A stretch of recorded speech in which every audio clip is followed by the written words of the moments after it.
Halo Sobat Manhwa, kali ini kita akan melanjutkan cerita Raja Absurd part yang ke-30. Di part sebelumnya, Hwangsang akhirnya berhasil mengawal para warga kota Hisui migrasi ke Broken Sky Pass. Dan di part kali ini, kita kedatangan badut baru yang bernama Su Dahang. Dan di sisi Jinchen, kultivasi triple belum menyembuhkannya.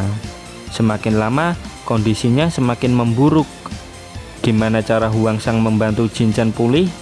Tanpa basa-basi lagi, langsung pasang headset dan kita gaskan ke ceritanya di Manhwa Period.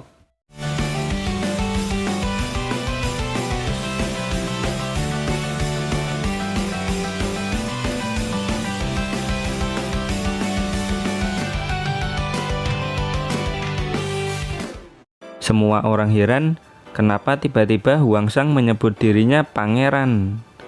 Apa Hwangsang lantur gara-gara mabuk? Woi, kalian tahu bedanya kaisar sama pangeran gak sih? Pasti kalian semua ini pelayan baru, omel Hwangsang. Pangeran? Tanya Jinchen. Apa dia ini pangeran yang berasal dari sebuah kerajaan? Tanya Malu. Bisa jelaskan padaku situasi ini? Ujar Soyu. Lalu pelatih Liu menerangkan kalau Hwangsang itu hanyalah orang biasa yang ada di kota Greenside. Pasti Hwangsang lantur kayak gini gara-gara mabuk. Hentikan omong kosong ini sekarang juga, tegas pelatih Liu. Cepat tuangkan segelas lagi untukku. Kau pasti selir baru yang sudah disiapkan sama ayahku, ujar Hwangsang.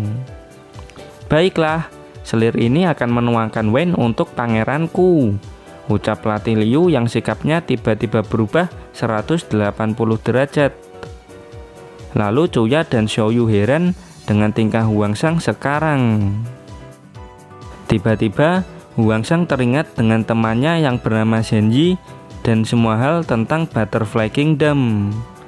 Lalu ada juga Dreamland Kingdom, terus Putri Xiangxiang dan 8 kerajaan utara. Dirinya belum melupakan atas apa yang ayahnya lakukan terhadap mereka semua. Semua orang di sana cuma bisa terdiam mendengar perkataan Hwangsang. Suatu saat nanti, dirinya pasti akan membalas ayahnya. Hwangsang meminta maaf karena saat itu tidak bisa melakukan apapun. Sebelum tertidur, Hwangsang bersumpah akan membalas perbuatan ayahnya. Setelah itu, Hwangsang langsung tertidur dengan pulas. Bukankah ini sedikit informasi mengenai dunia luar? Tanya Xiaoyu. Untuk memastikan hal tersebut, mereka perlu menunggu Hwangsang bangun untuk menjelaskan hal ini. Tiba-tiba ada sekelompok orang yang datang.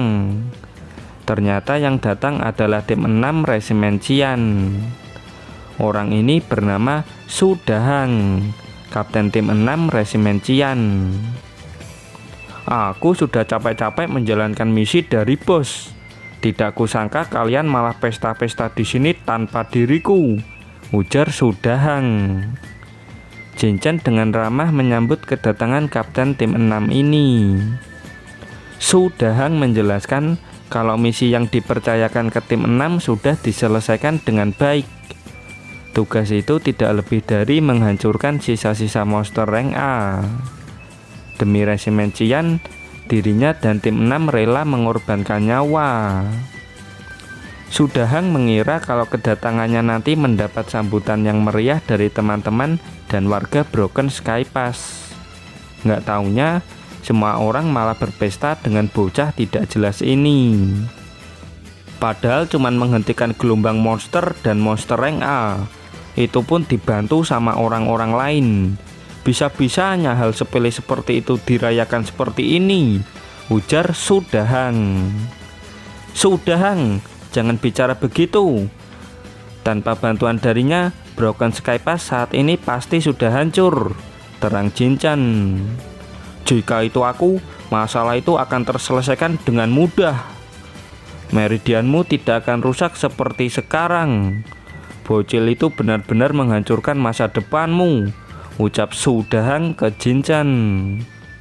Lalu Jin Chen menegaskan untuk nggak usah bertingkah bodoh kalau nggak tahu situasinya.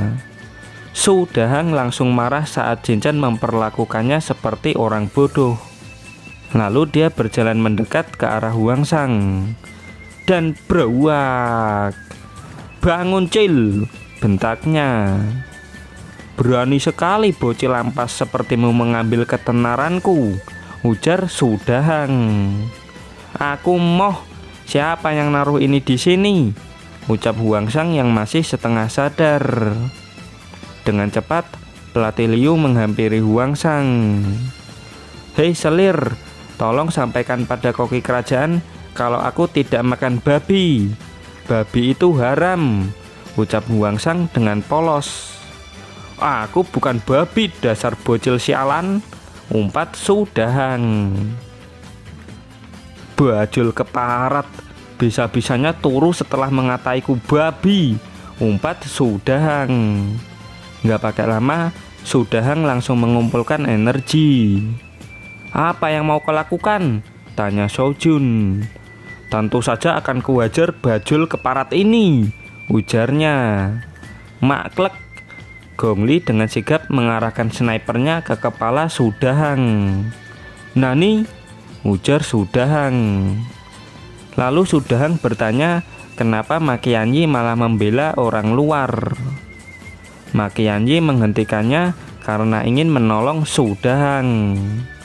Gong Li menegaskan kalau Ma Qianyi tidak menghentikan Su Dahang, maka Su Dahang sudah mokat dengan otak berceceran di lantai. Lalu Su Dahang mengaku kalau yang tadi itu hanyalah candaan. "Candaanmu itu nggak lucu," ucap Jin Chen. Ma Qianyi langsung masuk ke mode Blue Drake dan memarahi Su Dahang karena sudah menghancurkan moodnya. "Sekarang enyahlah dari sini. Sudah jelas kalau tidak ada orang di sini yang menyukaimu," tegas Ma Qianyi. Melihat mode Blue Drake di depannya, Su Dahang langsung ketar-ketir. Dia pun berniat pergi ke tempat STY untuk melaporkan hasil kerjanya. Dia sangat yakin kalau STY akan terkejut dengan hasil kerjanya ini. Jin Chen dan yang lainnya cuman memandangi Su Dahang tanpa berkata apapun. Su Dahang dan tim 6 pun pergi dari tempat itu. Di resimen Ghost Flag ada Yan Sosa, sedangkan di resimen Qian ada Su Dahang. "Kenapa kalian punya anggota yang merepotkan sih?" ujar pelatih Liu. Tapi daripada itu, pelatih Liu dan Jin Chen penasaran apa yang dikatakan Huang Shang tadi itu benar atau enggak. Dengan ini, pesta perjamuan pun berakhir. Lalu di sebuah lorong gelap, Huang Shang sedang berusaha melarikan diri dari sesuatu. "Kau tidak akan bisa lari dariku," ucap suara mengerikan dari belakang. "Tak peduli bagaimanapun kau mencoba sembunyi, kau tidak akan bisa sembunyi dariku," ujar sang raja. Tiba-tiba Huang Shang terbangun dari mimpinya. Pelatih Liu yang masih penasaran langsung bertanya kenapa kemarin Huang Shang mengatakan kalau dirinya ini sebenarnya adalah seorang pangeran. Huang Shang ini saat mabuk ternyata cuma bisa ngomong jujur. Dia nggak nyangka kalau penyakitnya ini masih sama ketika berada di tubuh manusia. Lalu pelatih Liu meminta Huang Shang untuk menjelaskannya. Namun Huang Shang cuma diam 1000 bahasa. Pelatih Liu tidak memaksa Huang Shang untuk menjelaskannya. Setiap orang pasti punya suatu rahasia. Tapi pelatih Liu meminta Huang Shang menjanjikan satu hal. Apapun masalahnya, Huang Shang tidak boleh berjuang sendirian. Mereka adalah tim sehidup semati. Apapun masalahnya akan mereka hadapi bersama.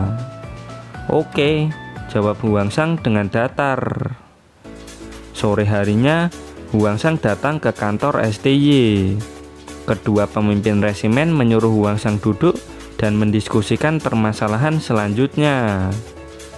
Jinchan sudah menyiapkan kursi yang bagus untuk Huangsang. Lalu Guoba meminta Huangsang untuk kembali mengawal warga kota Ghost Flag sama seperti sebelumnya. Terus Guoba menambahi kalau misi kali ini akan lebih berbahaya dari sebelumnya. Tapi Huangsang tidak mempermasalahkan tingkat kesulitannya. Guoba senang setelah mendengar jawaban dari Huangsang. Kemudian Su Dahang menyelonong masuk untuk bertemu dengan STY. Dia melapor kalau misi menghancurkan sarang monster rank A sudah ia selesaikan. "Siapa gorila senja ini?" tanya Guoba.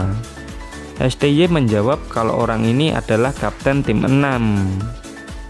Su Dahang senang ada Huangsang di sini.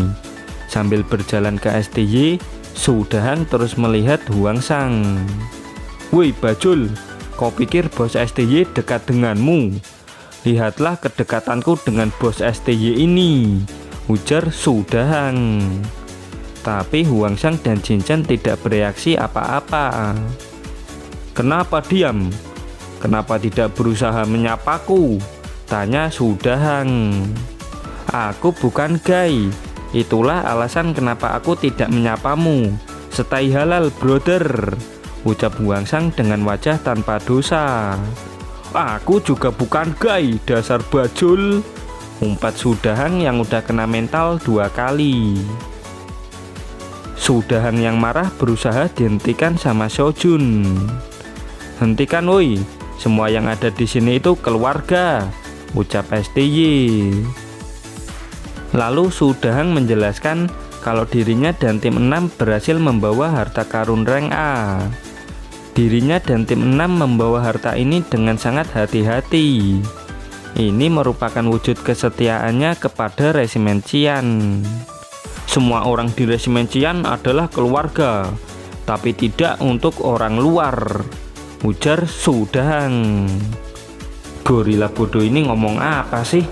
Apa dia tidak tahu kalau Huangsang sudah mendapatkan banyak harta karun rank A pada ledakan spiritual kemarin? Batin Guoba. Dia penasaran bagaimana STY akan mengatasi perseteruan kapten timnya dan Huangsang. Su Dahang mulai curhat kalau misinya itu benar-benar berbahaya. Mereka bahkan sampai mengorbankan jiwa dan raga untuk menyelesaikan misi ini. Tapi ketika dirinya dan tim 6 kembali, semua orang malah mengadakan pesta untuk bocah ini dan tidak peduli dengan mereka. "Apa yang kau bicarakan? Kau tidak tahu kejadian yang sebenarnya," bentak Jinchan. "Lihatlah bos, Jinchan bahkan sampai bersikap begini padaku," ucap Su Dahang. STY tersenyum dan berusaha menenangkan Su Dahang. Dia berterima kasih sama tim 6 dan menyuruh mereka kembali dan beristirahat. Tapi Su Dahang masih terus ngebacot. "Aku bilang kembali sekarang, kau tidak dengar," ujar STY mode psikopat. "Kau sudah dewasa, jangan sampai membuatku marah, paham?" tegas STY. Melihat aura mengerikan dari STY, semua orang di ruangan itu langsung ketar-ketir. Dengan penuh ketakutan, Su Dahang mengiyakannya. "Kerjamu sangat bagus, tapi jangan terlalu sombong dengan itu. Jadilah orang yang bijak," ucap STY.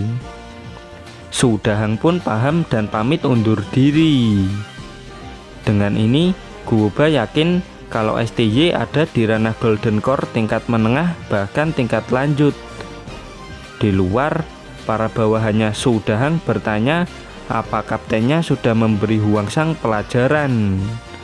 Su Dahang mengaku kalau bocah itu sudah meminta maaf sambil bertekuk lutut di hadapannya.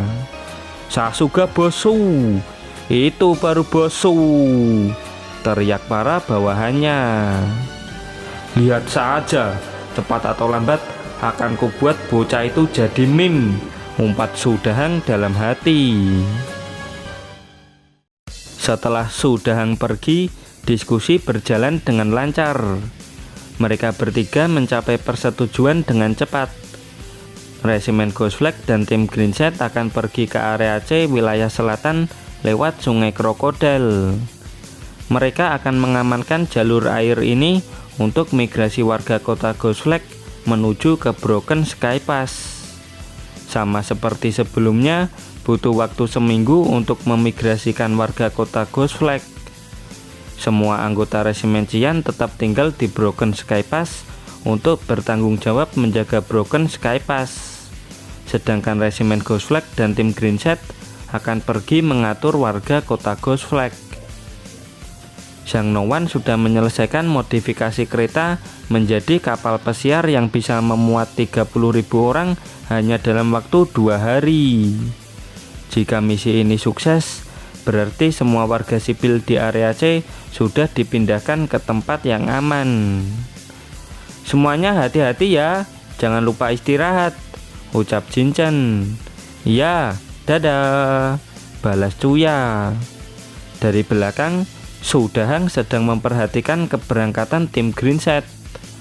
Jadi nama bocah itu Huang Shang. Lihat saja, saat scene ini berakhir, kau akan jadi meme hidup, batin Su Dahang. Lalu dari belakang, STY menyapanya. STY senang jika Su Dahang sudah nggak marah lagi sama Huang Shang. STY mengatakan meskipun Huang Shang itu orang luar, bocah itu selalu membawa nasib baik bagi resimen Qian. Tapi Su Dahang tidak mempercayai sesuatu seperti nasib baik. Baginya, nasib baik maupun nasib buruk itu ya diri sendiri yang tentukan. Awalnya STY juga berpikir seperti itu. Namun semua berubah ketika Huang Shang menunjukkan hal-hal yang menakjubkan. Su Dahang tidak mempercayainya. Namun STY menyuruh untuk menunggu. Sebentar lagi salah satu keajaiban pasti akan datang. Tiba-tiba di sungai muncul monster rank B Nightmare Octopus. Begitu berangkat langsung diserang monster. Apanya yang nasib baik? Ujar Su Dahang sambil ketawa. Dengan skill combo wumbo, mereka berempat berhasil mengalahkan monster rank B ini. Tiba-tiba monster gurita rank B ini mulai bercahaya dan dawar. Terjadi ledakan spiritual. Semua orang di kapal terkejut karena monster rank B ini bisa mengeluarkan ledakan spiritual. Monster rank A aja peluangnya sangat rendah, apalagi monster rank B, sangat mitos coy. Lihat kan, ujar STY. Nani? Ujar Su Dahang yang langsung jadi meme. Perjalanan ini lebih sulit. Monster hiu megalodon dan monster gurita menghalangi jalan mereka. Mayday, mayday, kita butuh bantuan, teriak Xiaoyu. Tahan, pemimpin dan Huang Shang sedang melawan monster rank A di kapal lain, ujar Zhang Nouwen. Tapi Xiaoyu dan si bocil ML tidak bisa menahan monster ini lebih lama lagi. Mak Weng. Dengan chainsaw-nya, pelatih Liu mengalahkan monster hiu megalodon dengan sangat mudah. Liu Xiaoyan kuat banget, ujar Xiaoyu. Gara-gara kultivasi bareng Huang Shang, pelatih Liu bisa sekuat ini. Di sisi lain, Guoba, Gong Li, dan Huang Shang akhirnya berhasil mengalahkan monster rank A-nya. Setelah monster rank A-nya kalah, perjalanan dilanjutkan kembali. Lalu Xiaoyu tanya berapa kekuatan spiritual pelatih Liu sekarang. Xiaoyu tanya seperti ini karena penasaran melihat pelatih Liu yang bisa mengalahkan monster rank B dengan sekali serang. Lalu pelatih Liu menerangkan kalau dirinya sudah berada di tingkat menengah dan sebentar lagi mau menuju tingkat lanjut cardiac period. Kekuatan spiritualnya berada di angka 55.000. Xiaoyu heran kenapa perkembangan pelatih Liu bisa secepat itu.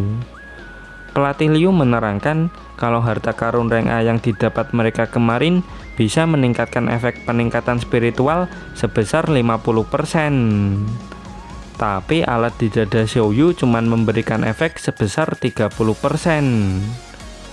Mungkin karena dirimu pernah jadi antagonis, ucap pelatih Liu.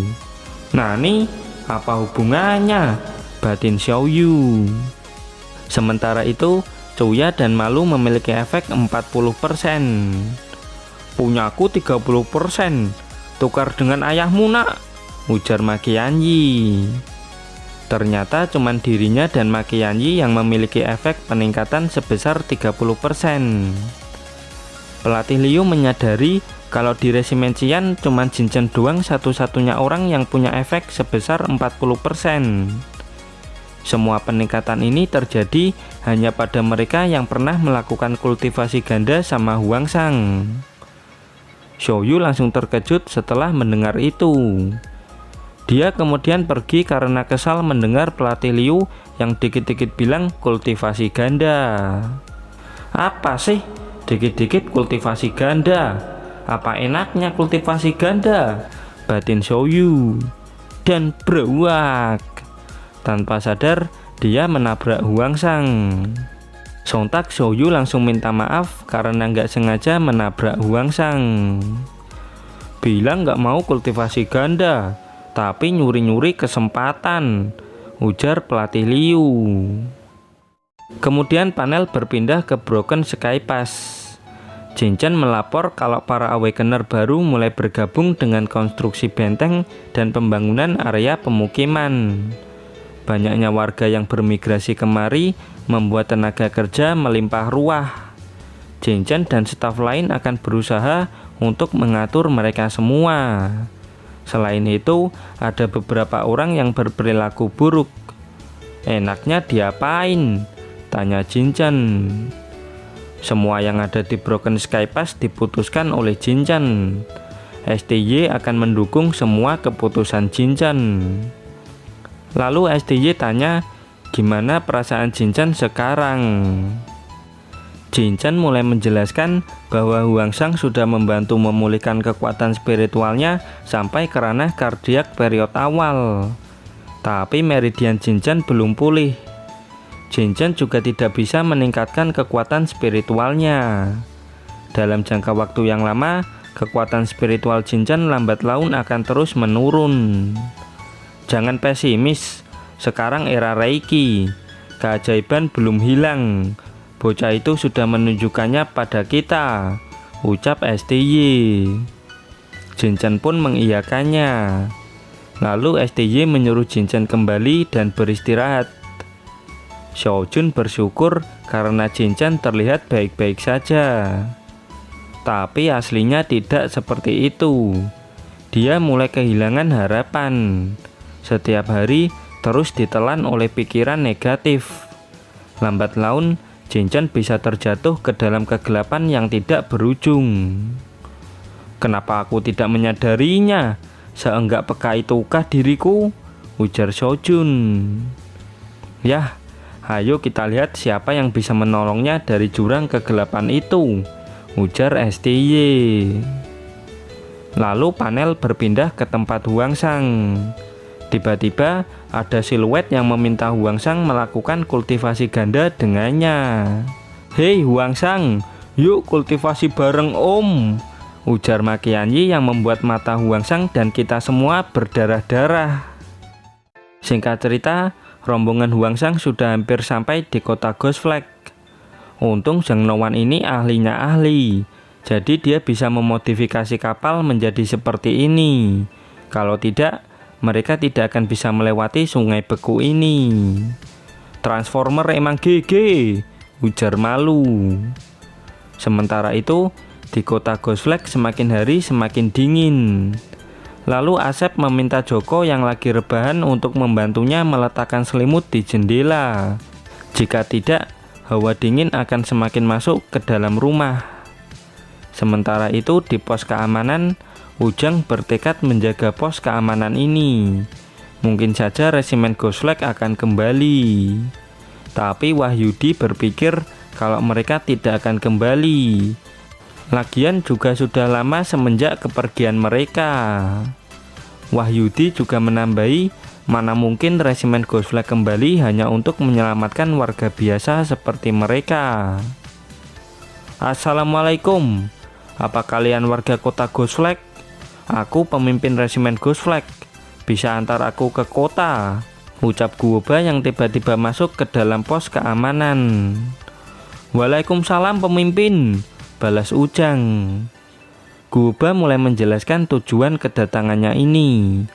Dan karena alat navigasinya rusak, Guoba meminta Ujang dan Wahyudi untuk mengantarnya ke kota Ghost Flag. Tentu saja Ujang dan Wahyudi mengiyakannya. Dengan senang hati, mereka berdua akan mengantar harapan mereka ini ke kota. Singkat cerita, rombongan Huangsang pun sampai di kota Ghost Flag. Sugeng selaku wali kota menyambut kedatangan Guoba. Dia sampai berlutut karena Guoba tidak melupakan kota Ghost Flag. Sugeng pun mulai menjelaskan kondisi kota Ghost Flag kepada Guoba. Perubahan iklim di tempat ini sangat cepat. Bahkan sekarang sudah turun di bawah 20 derajat Celcius. Stok makanan mereka juga mulai habis. Banyak warga yang meninggal akibat kelaparan dan kedinginan. Meskipun banyak warganya yang meninggal, Sugeng selaku wali kota tidak bisa berbuat apa-apa di kondisi sekarang. Sementara itu, tim Greenset mendengarkan Sugeng dengan serius. Guoba menerangkan kalau dirinya membawa banyak persediaan makanan dan suplai medis. Mulai hari ini, warga kota Ghost Flag akan bermigrasi ke tempat yang lebih aman di Broken Sky Pass. Tiba-tiba ada rame-rame di luar rumah Sugeng. Ternyata Ujang membawa para warga hanya untuk bertemu dengan Guoba. Sontak Guoba menyuruh para warga untuk pulang. Bansos akan segera disalurkan. Guoba juga menegaskan kalau bansos kali ini tidak akan dikorupsi. Mendengar itu, para warga langsung senang. Mereka semua dengan senang hati akan mencoblos Guoba apabila Guoba nyapres pada tahun 2024 mendatang. Mendengar itu, Guoba tidak bisa berkata-kata. Nggak pakai lama, Guoba langsung menyuruh para pejabat kota untuk mengatur orang-orang yang akan bermigrasi. Yang diutamakan adalah anak-anak, wanita, dan mereka yang sakit. Sementara itu, yang lain bisa menunggu di kota dengan bansos yang sudah disiapkan sama Guoba. Guoba juga meminta agar semuanya tertib. Mereka yang tidak tertib dan melanggar peraturan tidak akan diajak. Sambil menunggu Guoba mengatur warga, Huangsang ingin pergi mencari sesuatu. Huangsang menemukan sesuatu yang mungkin bisa menjadi harapan Jinchen. Dia tidak bisa membiarkan gadis sapi itu berada di ambang keputusasaan. Singkat cerita, panel berpindah ke rumah Jinchen. Di dalam rumah, Jinchen sedang merenung. Karena ada yang mengetok rumahnya, Jinchen mempersilahkannya masuk. Ternyata Su Dahang datang membawakan cincin bunga. Dengan ini, Su Dahang berharap kalau Jinchen bisa kembali ceria. Jinchen bilang makasih dan menyuruh Su Dahang untuk tidak perlu mengkhawatirkannya. Jelek-jelek begini, Su Dahang peka kalau Jinchen sedang mencemaskan meridiannya. Tapi dengan bodohnya, dia menyuruh Jinchen untuk tidak perlu mencemaskannya. Su Dahang menyuruh Jinchen untuk mencari kegiatan lain dan tak lupa menegaskan untuk menyadari kenyataan ini. Dan beginilah ekspresi wajahnya setelah mendengar ucapan Su Dahang. Lalu Su Dahang menenangkan Jinchen. Meskipun Jinchen nantinya bakal jadi orang biasa, dirinya akan selalu berada di sisi Jinchen. Kemudian Jinchen bilang kalau ingin istirahat. Aku bisa menemanimu istirahat, ucapnya. Tinggalkan aku sendirian, ujar Jinchen dengan nada agak marah. Mendengar suara Jinchen yang seperti itu, Su Dahang langsung izin pamit. Lalu di luar, gimana bosku? Berhasilkah? Tanya para bawahannya. Dengan bangga, dia bilang kalau sudah mendapat lampu hijau dari Jinchen. Bosu keren, Nona Jinchen akan jadi kakak ipar kita, teriak para bawahan Su Dahang dari luar. Sementara itu, Jinchen mulai kembali teringat dengan masa lalunya. "Kamu pikir dirimu itu siapa? Sadar diri woi. Kau itu cuman orang biasa," ujar ketiga siswi yang benci sama Jinchen. "Sadarlah, lupakan semua fantasimu itu," ujar sang guru. "Ini salahmu, gara-gara kau Jinhui terbunuh. Seharusnya kau tidak terlahir di dunia ini. Tukar nyawamu dengan Jinhui-ku," bentak si ibu.